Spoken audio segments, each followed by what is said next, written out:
MTB MLE1, Quarter 4, Week 5.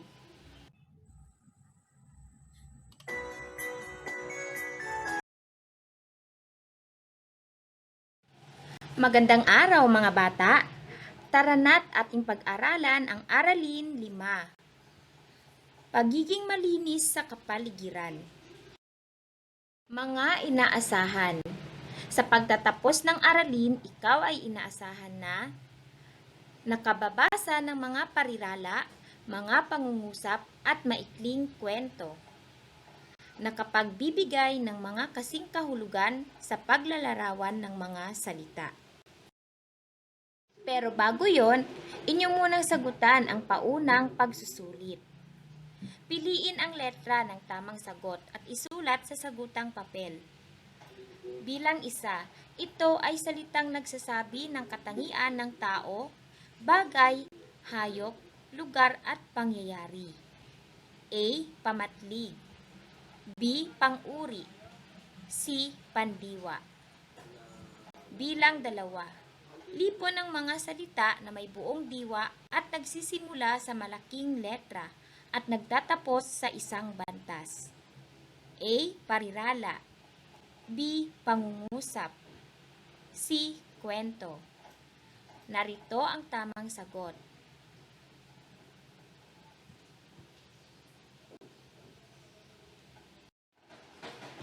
Bilang 3, malinis ang aming bakuran. Ang kasing kahulugan ng salitang may salungguhit ay A. Madumi. B. Maayos. C. Magulo. Bilang 4, mayabong ang punong mangga sa bukid. Ang kasing kahulugan ng salitang may salungguhit ay A. Malago. B. Payat. C. Mayabang. Bilang 5, abala ang aming guro. Ano ang ibig sabihin ng salitang may salungguhit? A. Tamad.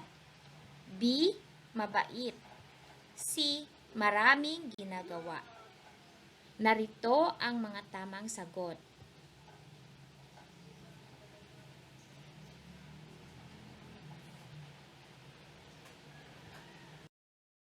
Narito naman ang ating baliktanaw sa nakaraang aralin. Piliin ang mga salitang naglalarawan sa pangungusap. Bilang 1, mapuputi ang ngipin ni Maria. Bilang 2, naligo kami sa malinaw na tubig ng batis. Bilang 3, pinasyalan namin ang napakalawak na taniman ng palay sa Bulacan. Bilang 4, dumating ang mabait na punong guro sa paaralan. Bilang 5, si Ruben ay matangkad na lalaki. Narito ang mga tamang salitang naglalarawan. Mapuputi, malinaw, napakalawak, mabait, matangkad. Tama ba ang inyong mga naisagot? Magaling! Ngayon ay handang-handa ka na para sa ating bagong aralin. Pagpapakilala ng aralin. Aralin 1. Pagbasa ng salita, parirala, pangungusap at maikling kwento. Bago tayo magbasa ng maikling kwento, narito ang paghahawan ng balakid. Bilang 1, abala. Ang ibig sabihin ng abala ay maraming ginagawa. Halimbawa, si nanay ay abala sa pagluluto sa kusina. Susunod na salita, makintab. Ang ibig sabihin ng salitang makintab ay kumikinang o makislap. Halimbawa, makintab na ang sahig pagkatapos magbunot ni kuya. Ang ating ikatlong salita ay nananahan. Ang ibig sabihin nito ay nakatira. Halimbawa, sa ibang bansa na nananahan ang aking lolo at lola. Ating basahin ang kwento. Ang pamagat ng kwentong ating babasahin ay ang magkakapatid.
Sagutin ang mga tanong.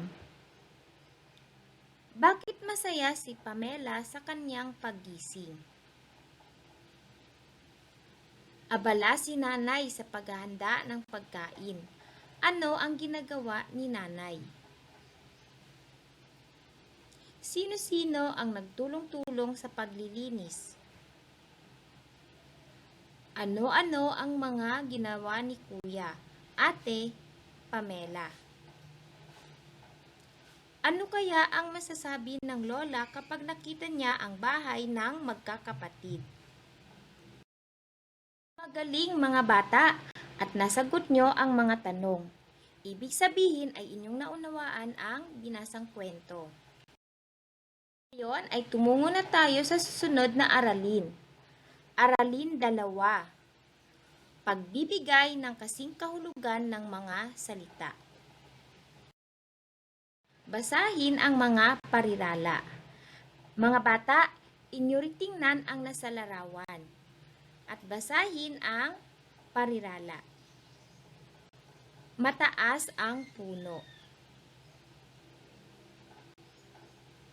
Matangkad si Jose. Pandak ang aso.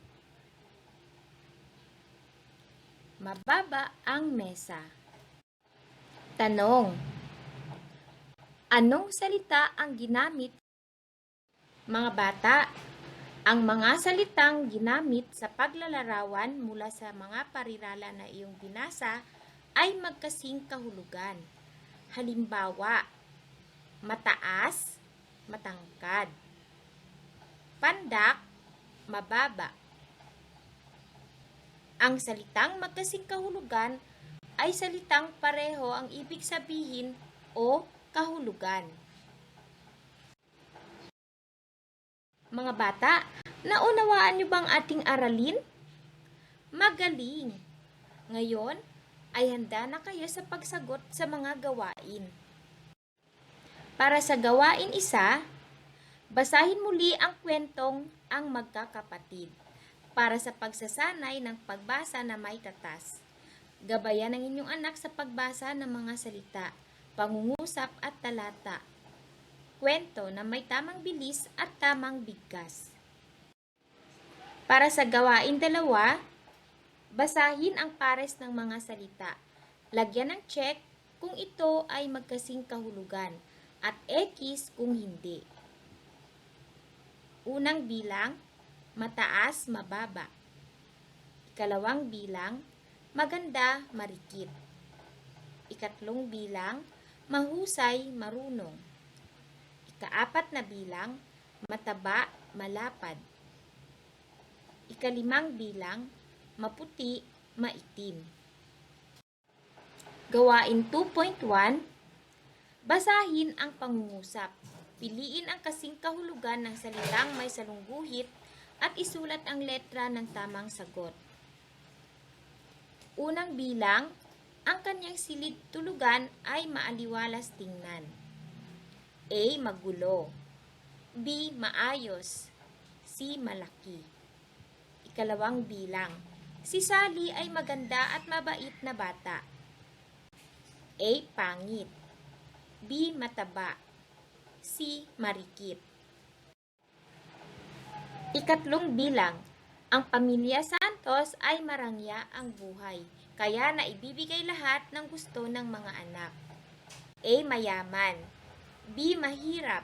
C. Masaya. Ikaapat na bilang, si Romel ay galak na galak dahil binilhan siya ng bagong laruan. A. Lungkot na lungkot. B. Masayang masaya. C. Galit na galit. Ikalimang bilang, ako ay pinagpawisan ng husto dahil maalinsangan ang panahon. A. Malamig. B. Makulimlim. C. Mainit.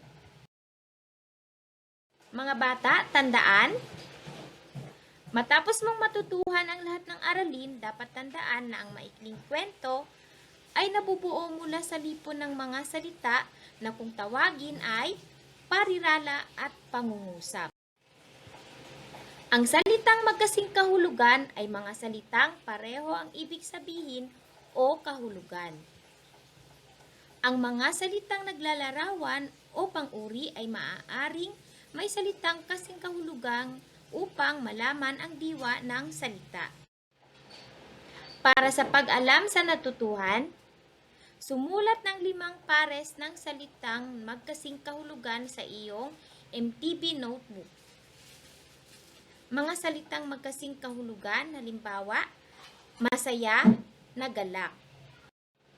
Pangwakas na pagsusulit, piliin ang letra ng tamang sagot at isulat sa sagutang papel. Bilang isa, ito ay salitang nagsasabi ng katangian ng saging.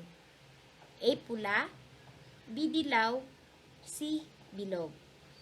Ikalawang bilang, lipon ng mga salita na may buong diwa at nagsisimula sa malaking letra at nagtatapos sa isang bantas. A. Parirala, B. Pangungusap, C. Kwento. Ikatlong bilang, malusog ang alaga naming baboy.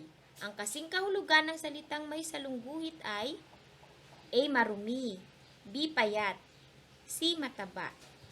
Ika-4 na bilang, matatangkad ang mga punong mangga sa bukid. Ang kasing kahulugan ng salitang may salungguhit ay A. Malalago, B. Marami, C. Matataas.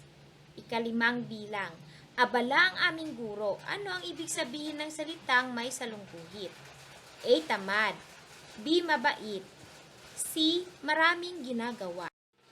Pagninilay, basahin ang mga pangungusap at kulayan ang angkop na emosyon na kaugnay ng pagpapanatili ng kalinisan sa iyong kapaligiran. Gawin sa sagutang papel. Mga bata, nasagutan niyo ba ng tama at maayos? Magaling! Binabati ko kayo. Kung mayroon kang hindi maunawaan, ay makipag-ugnayan ka o ang iyong magulang o guardian sa iyong guro sa pamamagitan ng chat o pagpunta sa SLC tuwing Biyernes, 8 to 10 ng umaga. Para sa karagdagang pangunawa sa aralin sa MTB MLE1, maaari kang manood sa DepEd TV IBC 13. Ito ay tuwing Lunes at Martes, 8:25 to 8:50 ng umaga. Maraming salamat sa inyong pakikinig mga bata. Hanggang sa muli, paalam!